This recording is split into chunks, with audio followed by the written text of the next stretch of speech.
تحریک ریشمی رومال اور دوسری تحریک خلافت. تو آج ہم تحریک ریشمی رومال کے بارے میں بات کریں گے. ہندوستان کی تحریک آزادی میں 1857 کے بعد سب سے بڑی تحریک ریشمی رومال کی تحریک تھی، کیونکہ انگریزوں کو اس تحریک کا جو نقشہ ہاتھ لگا تھا وہ ایک ریشمی کپڑے پر بنایا گیا تھا، اس لیے انہوں نے اس تحریک کو تحریک ریشمی رومال کا نام دیا. پھر اسی نام کو شہرت حاصل ہو گئی. یہ نام تحریک کے بانیان و قائدان کا دیا ہوا نہیں ہے، یہ ایک خفیہ اور انقلابی تحریک تھی، اس لیے اسے کوئی مستقل نام دینا مصلحت کے خلاف ہے. اب سوال یہاں پر ایک یہ پیدا ہوتا ہے کہ تحریک ریشمی رومال کا آغاز کب ہوا؟ یہ تحریک کس تاریخ کو یا کس سن میں شروع ہوئی؟ مورخین بھی اس سلسلے میں حتمی نتیجے پر ابھی تک نہیں پہنچے ہیں. اس کی لا علمی کی دو بنیادیں ہیں. پہلی وجہ یہ ہے کہ یہ ایک ایسی خفیہ تحریک تھی جو انگریزی حکومت کے خلاف چلائی جا رہی تھی. اس تحریک کا مقصد انگریزی حکومت کا خاتمہ اور اسلامی حکومت کا قیام تھا، اس لیے یہ ضروری تھا کہ اس تحریک کی بھنک حکومت کو نہ لگ سکے. دوسری وجہ یہ بھی تھی کہ اس تحریک میں سب سے مرکزی شخصیت شیخ الہند مولانا محمود حسن دیوبندی کی تھی. تحریک ریشمی رومال برپا ہونے کی پاداش میں انہیں جیلا وطن کر کے کالا پانی بھیج دیا گیا. وہاں سے رہائی ملی تو اس کے چند ماہ بعد ہی یعنی 30 نومبر 1920 کو شیخ الہند کی وفات ہو گئی. تحریک کے آغاز و ارتقاء کے سارے راز انہی کے سینے میں موجود ہیں. اس کے باوجود اندازہ یہ ہے کہ تحریک ریشم رومال کا آغاز 1857 کے انقلاب کی ناکامی کے کچھ برسوں بعد ہوا، کیونکہ 1857 کی ناکامی کی تلافی کرنے کے لیے 1866 میں دارالعلوم دیوبند کا آغاز ہوا. اس ادارے کے پہلے طالب علم شیخ الہند مولانا محمود حسن دیوبندی تھی. تعلیم مکمل ہوتے ہی وہ دارالعلوم میں استاد مقرر ہو گئے. تمام تاریخی حوالے بتاتے ہیں کہ شیخ الہند نے دارالعلوم میں تدریس کے ساتھ ساتھ انقلابی مزاج بنانے پر بھی پوری توجہ رکھی. بس سر اتنا ہی. تو یہ بہت اچھا، ماشاء اللہ. اظہر دلکش. بسم اللہ الرحمن الرحیم. میرا جو ٹاپک ہے وہ خلافت موومنٹ.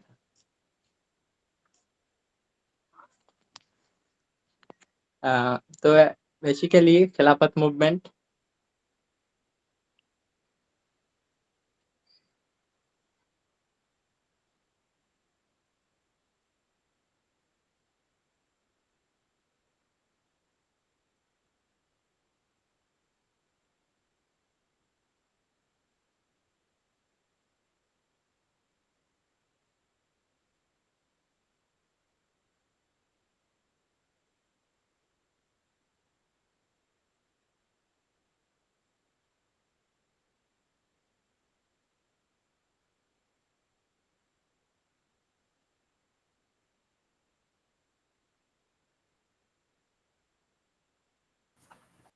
ہو گیا سر آپ کا؟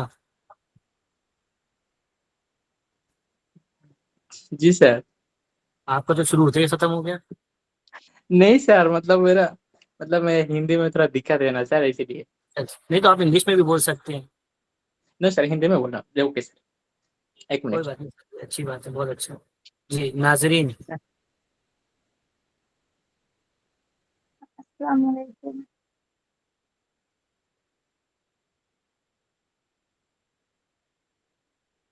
میری آواز آ رہی ہے؟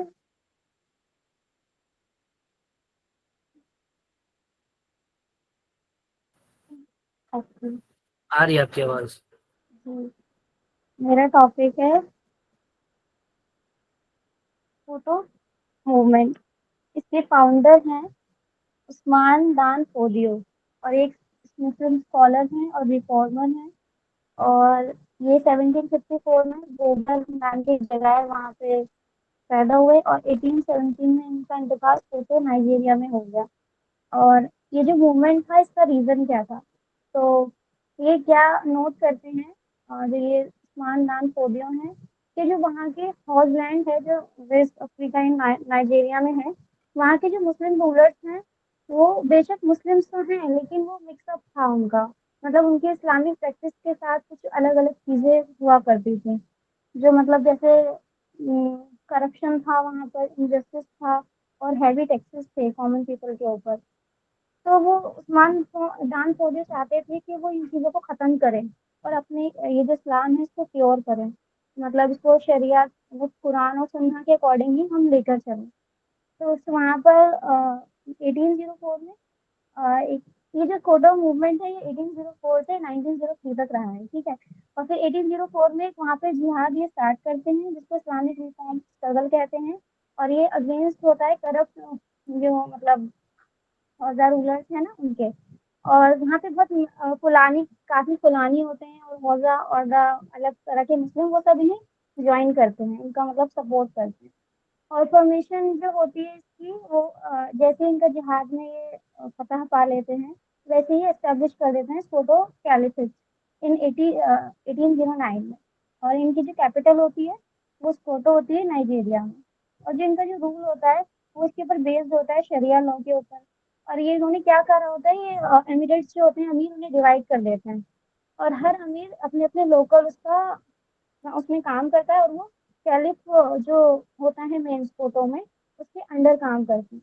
اور جو ان کا یہ جسٹس اور لرننگ ان کا سارا رہتا ہے، بہت زیادہ ویلیو دیتے ہیں سیکھنے کو اور جسٹس کو، اور یہ ان کا مین مقصد ہوتا ہے اسلام کو پھیلانا۔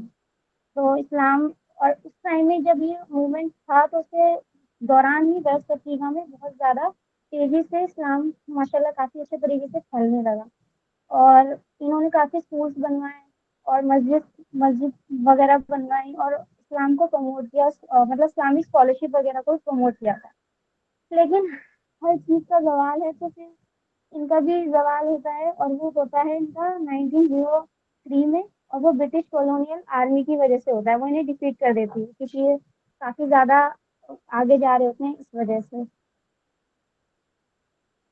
سر اتنا ہی تھا۔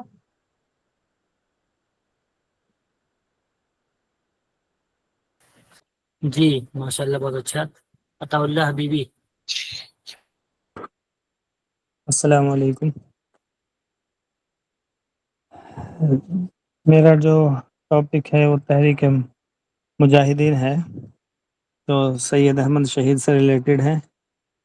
شروع میں جو ہے تھوڑے سے ایسے انسان تھے، تو ان کو ایک ساتھی جو ہے دہلی لے کر آ گیا تھا، اور دہلی میں آ کر جو ہے شاہ عبدالعزیز کی مسجد میں حاضر خدمت ہو گئے، اور اس کے بعد پھر انہوں نے کچھ دن سید احمد جو ہے شہید عبد القادر اور شاہ ولی اللہ کی خدمت میں رہے، اور ان کو اکبری مسجد ہے دہلی میں وہاں رہے، وہاں رہنے کے بعد ان کو جو ہے عبدالعزیز سے بیعت ہو گئے، اور ان کو تینوں سلسلہ چشتیہ قادری اور نقشبندیہ میں انہوں نے داخل فرما لیا تھا۔ اسی کے ساتھ ساتھ ان کو جب وہ دینی ماحول میں رہے تو ان کو جو ہے بہت سارے دینی درسیات اور بہت سارے معلومات بھی علوم سے جو ہے واقف ہو گئے تھے، تو کیونکہ پھر ان کا ایک سلسلہ ہو گیا تھا کہ ہمیشہ جو ہے علماء کی مجلس میں بیٹھتے، مفسرین اور محدثین اور فقہا کی صحبت اختیار کرتے تھے، اور ایسی مجلسوں کو پسند کرتے تھے جہاں علم کا چرچا رہتا تھا، کیونکہ ان کا گھر بھی دینی گھرانہ تھا، تو اس لیے اس طرح سے پھر انہوں نے جو ہے شیخ عبد القادر بھی کی خدمت میں بھی رہے، اور وہاں بھی قرآن کی تعلیم پائی اور تزکیہ نفس کی تعلیم پائی، اس طرح سے ان کی خدمت میں رہے۔ اس کے بعد یہ کیا نام ہے عبدالعزیز کی خدمت میں بھی لگ بھگ 2 سال رہے۔ اس طرح سے ان کا یہ سلسلہ پڑھائی کے چلتا رہا، اور آگے پھر ان کو جو ہے نواب امیر خان کے یہاں انہوں نے ملازمت بھی کی، اور ان کے یہاں ایک امیر کی حیثیت سے بھرتی ہوئے۔ جہاد کا جو ان کا سلسلہ شروع ہوتا ہے وہ یہ ہوتا ہے کہ پڑھا رہے تھے تو ایک عورت ان کے پاس آئی اور کہا کہ ہمارے اوپر جو ہے سکھ بہت ظلم کر رہے ہیں، اور ہم جو ہے سکھوں کے بچے جن رہے ہیں، اس لیے جب انہوں نے یہ بات سنی تو آگ بگولے ہو گئے اور کہنے لگے کہ مسلمانوں کے اوپر جو ہے جہاد فرض ہو چکا ہے۔ حالانکہ جہاد کا فرض کیا نام ہے جذبہ ان کے اندر بہت پہلے سے ہی تھا۔ ان کے واقعہ کے بریلی میں ایک مرتبہ ہندو مسلم فساد ہو گیا تھا، ان کی والدہ نماز پڑھتی ہی تھی، تو مسلمانوں کو ساتھ دینے کے لیے اگرچہ بھی ایک کم عمر کے تھے لیکن وہاں گھر سے نکل گئے اور ان کے ساتھ دینے کے لیے چلے گئے۔ تو یہ جذبہ جب انہوں نے دیکھا کہ مسلمانوں کی مسجدوں کی بے حرمتی کی جا رہی ہے، ان کو اور ان کے سارے جو اسلامک ہے جو چیزیں ہیں ان کو پامال کیا جا رہا ہے، تو اس طرح جب عورتوں کو بھی جو ہے عزت کو تار تار کیا جا رہا ہے، انہوں نے کتاب بند کی اور کہا کہ اب مسلمانوں کے اوپر جہاد فرض ہو گیا ہے۔ اس طرح ان کے ساتھ اور ان کے ساتھی جیسے سید احمد شہید کے ساتھ اسماعیل شہید، یہ بھی ان کے ساتھ ہو لی، اور بھی بہت سارے لوگ تھے وہ سب ان کے ساتھ ہو گئے۔ اس تحریک کا مقصد یہ تھا کہ اب اسلامی حکومت کا قیام ہو جائے اور جہاد فی سبیل اللہ کی تلقین لوگوں میں عام کی جائے، اور مسلمانوں میں جو خرافات اور جو بدعات پھیل گئی ہیں ان کا خاتمہ کیا جائے اور حق پرستی کو عام کیا جائے۔ تو اس کے لیے سب سے پہلے انہوں نے اکوڑا میں ایک مقام ہے وہاں پر جنگ لڑی، جہاں سکھوں کو جو ہے شکست کا سامنا کرنا پڑا، اور اس کے بعد پھر ایک اور جنگ ہوئی، اس میں بھی جو ہے ان کو شکست ہوئی سکھوں کو۔ تو ان فتوحات کے بعد ان کو امیر المومنین تسلیم کر لیا گیا سید احمد شہید کو۔ سب سے آخری مار کا جو ہوا بالا کوٹ کا تھا، جو رنجیت سنگھ تھا، وہ انہوں نے چال چلی اور بہت سے پٹھانوں کو اور اپنوں کو ان کے خلاف بھڑکانا شروع کر دیا، جس کی وجہ سے بہت سے لوگوں نے ان کا ساتھ چھوڑ دیا، مگر سید احمد شہید اور شاہ اسماعیل جو ہے مسلسل لڑتے رہے اور کیا نام ہے ان کا مقابلہ کرتے رہے۔ تو اسی میدان میں بالا کوٹ میں سید احمد شہید اور شاہ اسماعیل شہید دونوں شہید ہو گئے۔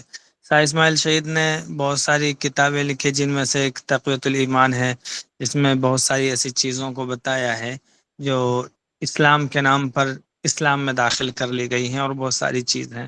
تو اس طرح سے ان کی یہ تحریک چلی اور انہوں نے اس تحریک کو آغاز کیا اور پھر آخر انجام تک اس طرح سے پہنچی۔ جی بس اتنا ہی۔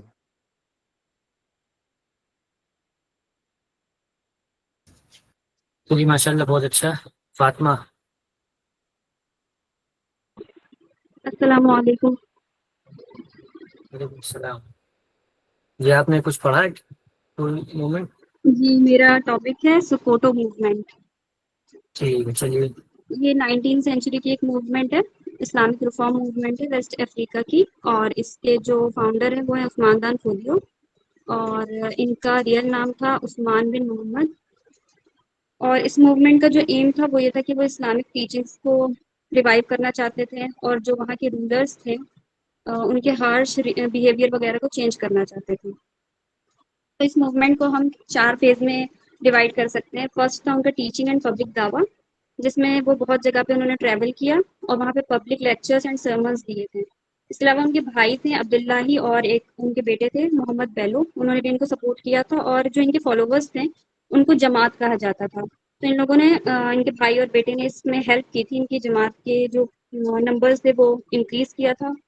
اس کے علاوہ یہ جب ایک جگہ جاتے تھے وہاں پہ خطبہ وغیرہ دیتے تھے، اور جب وہ جگہ چھوڑتے تھے تو وہاں پہ اپنا ایک ڈسائپل اپوائنٹ کر دیتے تھے تاکہ ان کی ٹیچنگس کو کنٹینیو کریں۔ اس کے علاوہ ان کا سیکنڈ فیز ہے پلاننگ اینڈ آرگنائزیشن کا، جس میں انہوں نے پرنسپل سیٹ کیے تھے، تو انہوں نے بہت زیادہ فالوئنگ اکٹھا کر لی تھی۔ اور اس کے بعد پھر یہ زمفارا چلے گئے تھے، وہ ایک جگہ ہے افریقہ میں ہی، تو وہاں پہ انہوں نے زمفارا میں بہت لوگوں نے ان کو فالو کیا تھا، اور پھر وہ لوگ اسلام ان لوگوں نے ایکسیپٹ کر لیا تھا۔ اس کے علاوہ جب وہاں کے جو رولر تھے ان کو ان سے تھوڑا خطرہ محسوس ہوا تھا، تو انہوں نے ان کو مائگریٹ کرنے کا آرڈر دیا تھا، اور یہ گڈو چلے گئے۔ تو جو ان کا تھرڈ فیز ہے ہجرہ اینڈ جہاد، وہ گڈو سے ہی اسٹارٹ ہوتا ہے۔ تو وہاں پر جب گئے تھے تو وہاں کی گوبی اسٹیٹ جو تھی وہ پورے ان کے اگینسٹ ہو گئی تھی۔ اسی دوران انہوں نے ایک بک بھی لکھی تھی، اہل سودان کے نام سے کوئی بک تھی، وہ لکھی تھی۔ اس کے علاوہ انہوں نے یہیں سے ان کا خلافت کا جو موومنٹ تھا یا کانسیپٹ تھا وہ اسٹارٹ ہوا تھا۔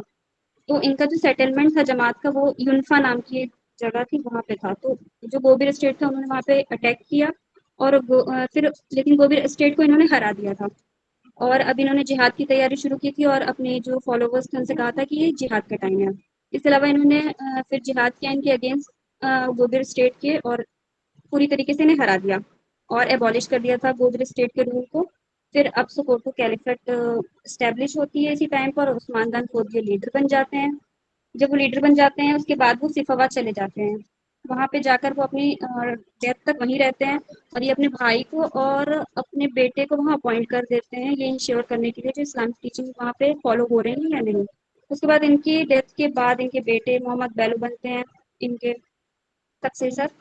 لیکن جب وہ بنتے ہیں تو جو اسٹیٹ ہوتی ہے سکوٹو اسٹیٹ وہ چھوٹی چھوٹی پرنسپیلٹیز میں ڈیوائڈ ہو جاتی ہے اور 1903 میں یہ پوری طریقے سے ختم ہو جاتی ہے برٹش آکوپیشن کے ساتھ. اس کے علاوہ محمد بیلو جو تھے ان کے بیٹے انہوں نے اس موومنٹ کی پوری ہسٹری بھی لکھی ہے. بس سر.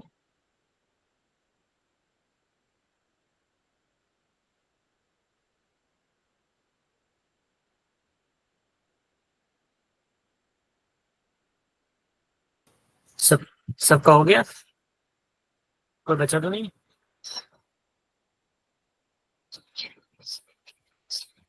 چلیے ماشاء اللہ اچھا آپ لوگوں نے کوشش کی ہے اس میں، اس لیے کہ کم ٹائم میں آپ لوگوں کو کچھ چیزیں بتانی تھی وہ آپ لوگوں نے اچھی بتائی ہے ماشاء اللہ. تو یہ میں نے اس لیے کیا تاکہ آپ لوگ کو اندازہ ہو کہ کتنا تیاری کرنی پڑتی ہے پڑھانے کے لیے. آپ لوگ جب کلاس نہیں آتے ہیں اور کلاس میں تیاری کر کے انسان آتا ہے آپ کو اندازہ ہوگا کہ کتنا انسان پڑھتا ہوگا. 1 گھنٹہ جب بولنا پڑتا ہے کنٹینیو، آپ لوگوں کو 3 منٹ بولنا رہتا ہے تو آپ لوگوں کو اندازہ ہوا ہوگا کتنا پڑھا ہوگا آپ لوگوں نے اور پھر کتنا چیز دماغ سے غائب ہو رہی ہوں گی کتنی چیزیں آ رہی ہوں گی. ٹھیک ہے. اور دوسرے کہ آپ لوگ کو پڑھانے کا بھی سمجھ میں آ رہا ہوگا کہ کیسے پڑھایا جائے، ایک ایکسپیرئنس. اور اس کے ساتھ ساتھ آپ لوگوں کا ایک اچھا ڈسکشن بھی ہو گیا. اس طرح سے آپ لوگ ڈسکشن کر سکتے ہیں کبھی بھی اگر کلاس وغیرہ نہ ہو، ہم لوگ فری نہیں ہیں، ہم لوگ میسج ڈال دیتے ہیں آج کلاس نہیں ہوگی، تو آپ لوگ اس طریقے سے کوئی ٹاپک لے کے ڈسکشن کر سکتے ہیں. آپ لوگ گفتگو کر لیں کلاس میں کہ آج ہم لوگ ڈسکشن کر لیں گے اس ٹاپک پہ. ٹھیک ہے. تو انشاءاللہ اگلی کلاس میں پھر ملتے ہیں. اگلی کلاس میں ہم لوگ دلی سلطنت والا آگے بڑھائیں گے. ٹھیک. السلام علیکم. وعلیکم